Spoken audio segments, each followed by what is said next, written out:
estos órganos son 4, que pueden subclasificarse en 5. Entonces nosotros vamos a empezar con el de acá, eso que estamos viendo allá representado de color blanco, que es el encéfalo, que ya vieron al grupo de detalle con el doctor Mayer el día viernes. Sin embargo, nosotros vamos a ir avanzando un poco más con respecto a eso. De inferior al encéfalo, nosotros vamos a tener a un conjunto de elementos que los conocemos como el tronco cefálico, que está graficándose de color rojo allí. Tenemos eso acá atrás. Y por último, tenemos a otro elemento que va a estar acá de color verde, que corresponde a la porción más inferior de todo el sistema nervioso central. Eso que nosotros estamos viendo allá es el sistema nervioso central, que consta básicamente del encéfalo, del tronco encefálico, que se va a subdividir en 3 porciones, y ya les voy a decir cuáles son, y el centro de integración por excelencia, que es la médula espinal que está acá. Entonces, cuando hablamos del sistema nervioso, nosotros estamos hablando del encéfalo, estamos hablando del tronco encefálico, que se va a subdividir en la porción superior, el mesencéfalo, en la parte media, que es la que está acá, tenemos a la protuberancia o puente, y en la parte inferior, que está acá, tenemos a la transición de médula espinal a tronco encefálico. Es decir, que todo lo que acá está bien bonito y ordenado, cuando suba y llegue a esa porción que se llama bulbo, va a desorganizarse para volverse a arreglar. Es como cuando te rompe el corazón y tienes que volverte a encontrar. Entonces tenemos mesencéfalo, puente, y acá abajo tenemos al bulbo raquídeo, que es una parte bien compleja, porque tenemos que reorganizar todo lo que teníamos en la médula. Todos los núcleos de la médula, toda la materia blanca de la médula se va a distribuir y se va a ordenar de una forma distinta. Y ya vamos a hablar de eso más adelante. Y por último tenemos acá abajo a la médula espinal, que va a ser el tema de conversación de esta y la próxima semana. No menos importante, tenemos un órgano que está en la parte posterior, que está acá, que se encarga de darles a ustedes 3 cosas. Esas 3 funciones principales que nos da ese órgano son las que les permiten a ustedes y a mí estar sentados, estar de pie, escribir, y estamos hablando del tono muscular, la postura y el equilibrio.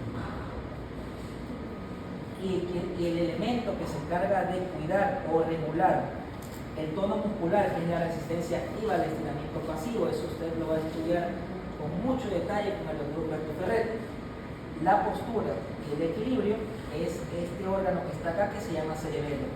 Entonces tenemos que los órganos que forman parte del sistema nervioso central son el cerebro o el encéfalo, el tronco encefálico, que se subdivide en mesencéfalo, puente y bulbo.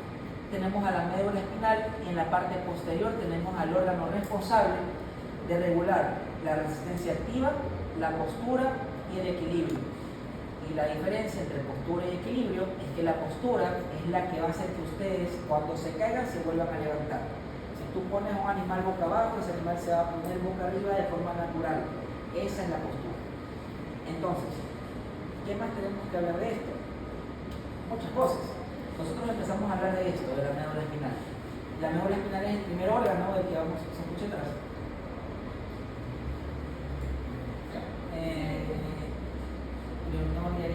Hablo más alto y no se escucha, vénganse un poquito más adelante. Así que voy a tratar de hablar lo más alto que pueda, no les estoy gritando por si acaso. Entonces, nosotros ya explicamos que esto que está acá en el cerebelo se encarga de lo que se mencionó, el tronco encefálico, que se encarga de varias funciones del cerebro, y vamos a hablar ahora de la médula espinal. La médula espinal es un órgano que está compuesto por 2 tipos de tejidos, que básicamente vendrían a ser uno. Entonces nosotros acá vamos a dibujar a un segmento de médula espinal. Y como todo en la vida, la médula espinal es un centro de integración. La médula espinal es el que se va a encargar de hacer que uno se mueva a algún lugar. Cuando ustedes se quieren ir de viaje a algún lugar, pueden hacerlo por carretera o por avión.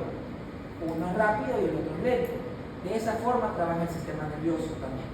Y al ser rápido o lento, nosotros tenemos varios elementos y varias estructuras que eventualmente vamos a conocer.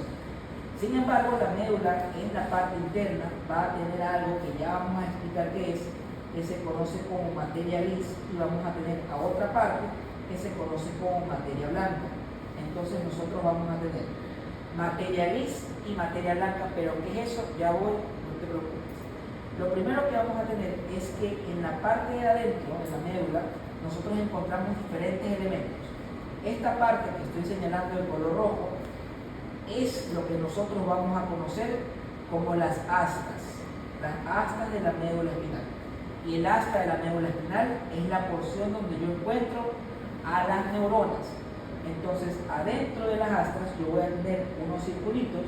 Esos círculos que yo estoy graficando en la pantalla corresponden a las neuronas. Entonces, nosotros vamos a encontrar en las astas de la médula espinal un conjunto de neuronas que están siendo representadas con un color azul. Sin embargo, en las otras astas, en las que están hacia abajo, también voy a encontrar a unas neuronas que tienen un color diferente. ¿Y eso por qué se debe? Porque nosotros vamos a poder clasificar a la neurona de diferentes tipos. El primer tipo o la primera clasificación de la neurona depende en la función que tenga esa neurona. Entonces, la primera clasificación de la neurona va a basarse en la función que tenga esa neurona. Por lo tanto, nosotros vamos a tener de color azul representadas a las neuronas sensitivas, que están de color azul, y de color rojo vamos a tener a las neuronas motoras. Sin embargo, las neuronas sensitivas y las neuronas motoras deben conectarse y deben comunicarse. Es decir, esta columna que está acá tiene que comunicarse con la que está allá y viceversa. Por lo tanto, nosotros vamos a encontrar, aparte de neurona sensitiva y motora, vamos a encontrar una neurona que está de color amarillo y otra que está acá de color amarillo. Esa neurona que está de color amarillo corresponde a una neurona que se conoce como interneurona. Entonces, de acuerdo a la función de la neurona se puede clasificar en tres tipos. Sensitiva, si te permite captar todos los elementos sensitivos a los que están expuestos. Sea esto el aire, sea esto una gota de lluvia que te cae en la cara, que tu gato te ruñe, que tu perro te ruñe, que tu perro te muerda. Toda esa información sensitiva está captada por la porción dorsal de la médula espinal. Todo lo que está hacia atrás se conoce como dorsal. Entonces tenemos las astas dorsales, que son 100% sensitivas, y las astas ventrales, que son 100% motoras. Entonces, la primera clasificación de las neuronas es esa. Es que hay neuronas que se encargan de captar estímulos sensitivos como vibraciones, tacto fino, una caricia, un hormigueo. Y vamos a tener a las neuronas motoras que van a traducir esa información sensitiva en algo motor. Me pellizcas, yo saco el brazo. Todas están actuando en conjunto. Pero ¿qué más tenemos que decir del sistema nervioso? Hay varias cosas en las que tenemos que conversar. Por ejemplo, esta neurona que está acá, que la vamos a tener de color verde, quiere que esta neurona que está acá trabaje. Entonces tenemos una neurona de color verde y una neurona de color rojo. Entonces, la neurona de color verde, que está aquí, tiene que hacer algo para que esa neurona de color rojo trabaje. Entonces, esa neurona va a producir un elemento proteico que va a estimular a la neurona de color rojo. Entonces, estamos hablando de una neurona excitatoria.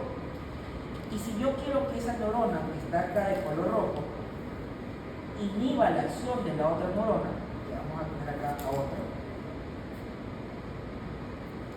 yo necesito liberar un neurotransmisor inhibitorio para que esa neurona no me responda.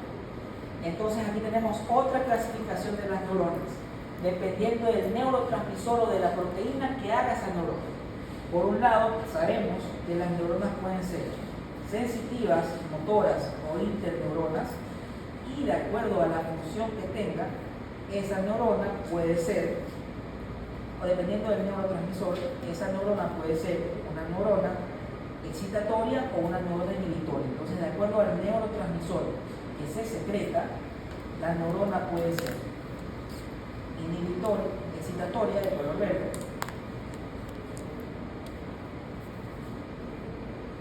o puede ser inhibitoria. Entonces nosotros sabemos hasta ahora esto. Sabemos que las neuronas pueden ser sensitivas, motoras, interneuronas, o pueden ser excitatorias o inhibitorias, dependiendo de lo que produzca. Pero ¿cómo yo sé que produce la neurona? Y para entrar a hablar de esto, tenemos que hacer un viaje por el tiempo hacia los años 1880, cuando en Alemania dos personas decidieron ver de qué estaba compuesto el sistema nervioso.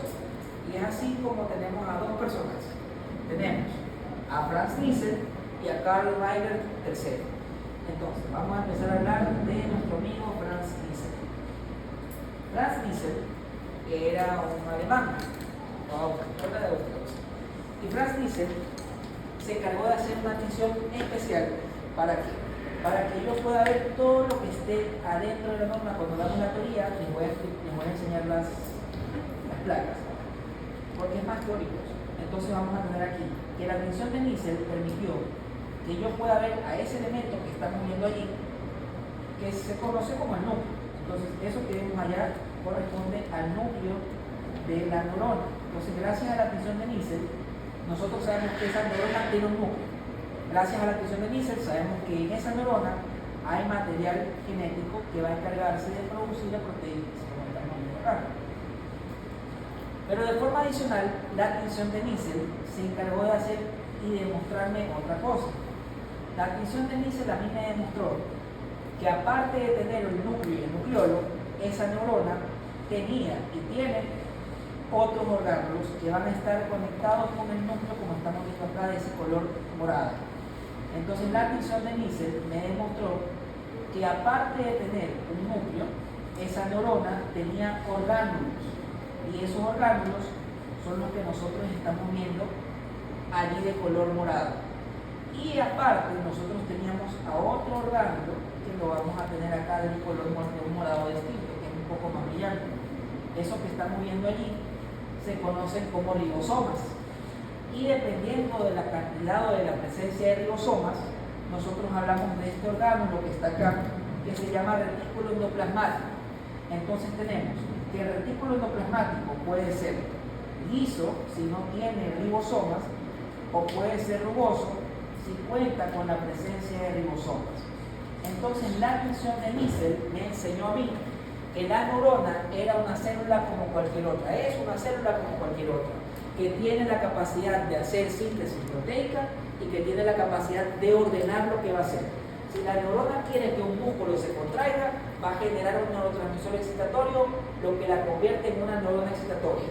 Y si queremos que un músculo se relaje, va a ser una neurona inhibitoria.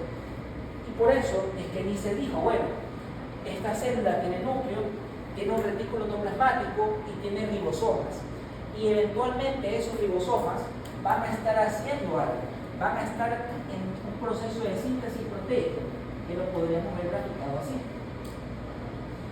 Y es por eso que cuando Niesel vio al núcleo, al retículo endoplasmático y a los ribosomas, él se dio cuenta que había neuronas que estaban más teñidas que otras, porque Niesel usó una tinción que se llama azul de metileno, y la tinción que usó Niesel para hacer su tinción, haga la redundancia, es la tinción de azul de metileno.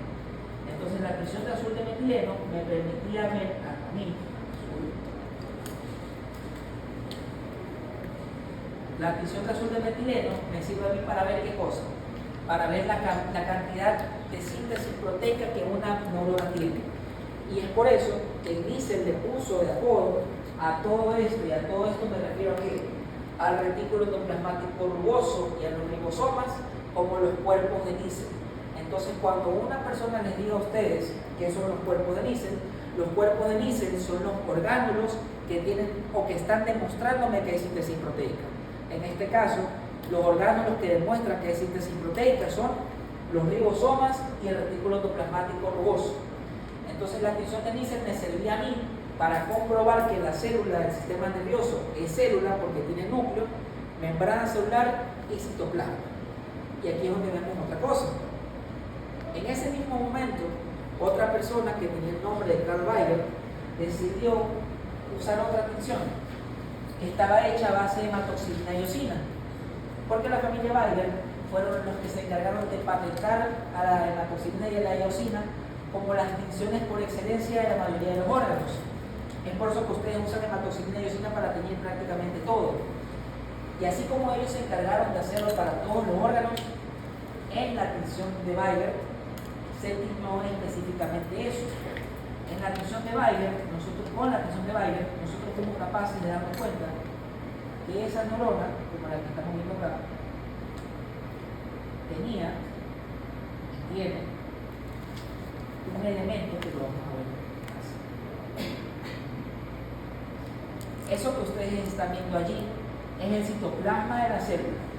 Y a diferencia de las otras células, el citoplasma de una célula teñida con la tinción de Bayer iba a demostrarme a mí una proyección de citoplasma que la voy a ver aquí y la voy a ver acá.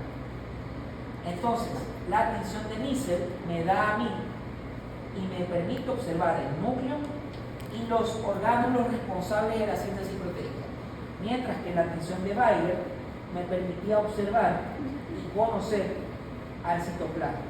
Entonces la tinción de Bayer me sirve a mí para ver el citoplasma y la tinción de Nissl me sirve a mí para poder ver todo lo que está dentro y todo lo que hace proteínas dentro del sistema nervioso.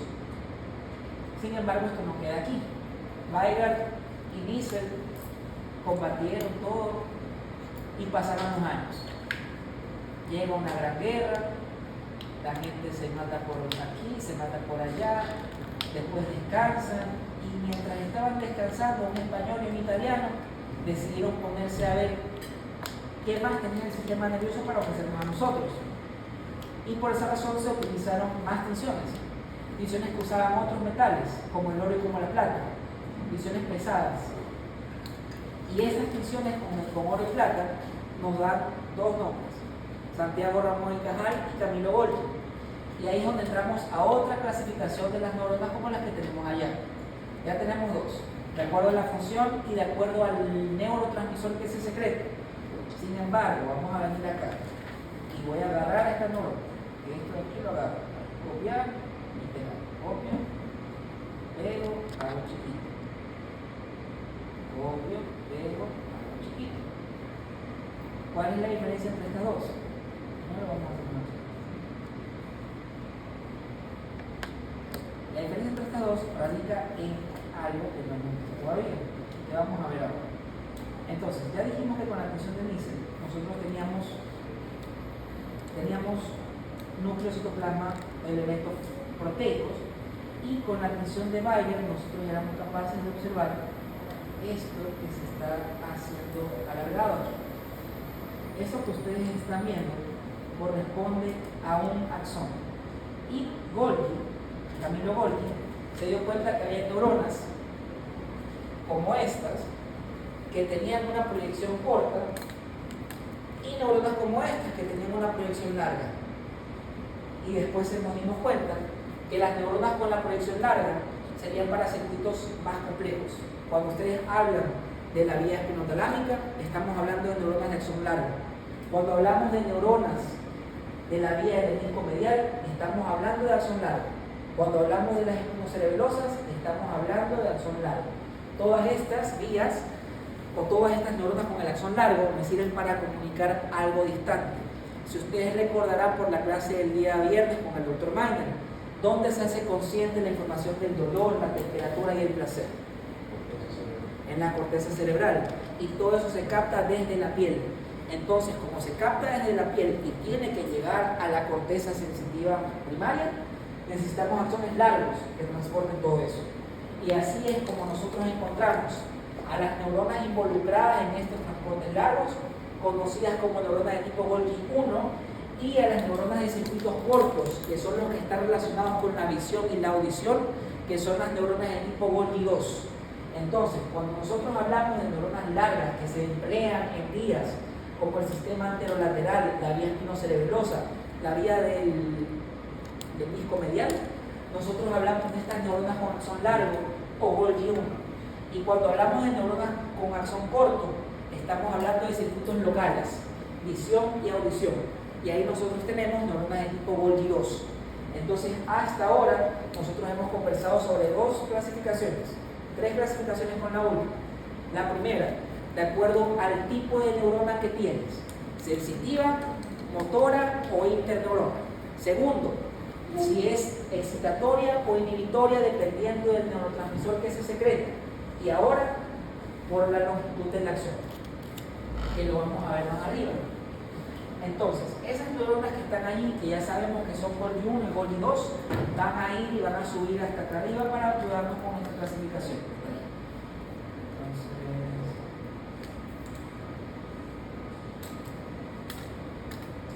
Entonces vamos a agarramos esto y lo ponemos hacia arriba.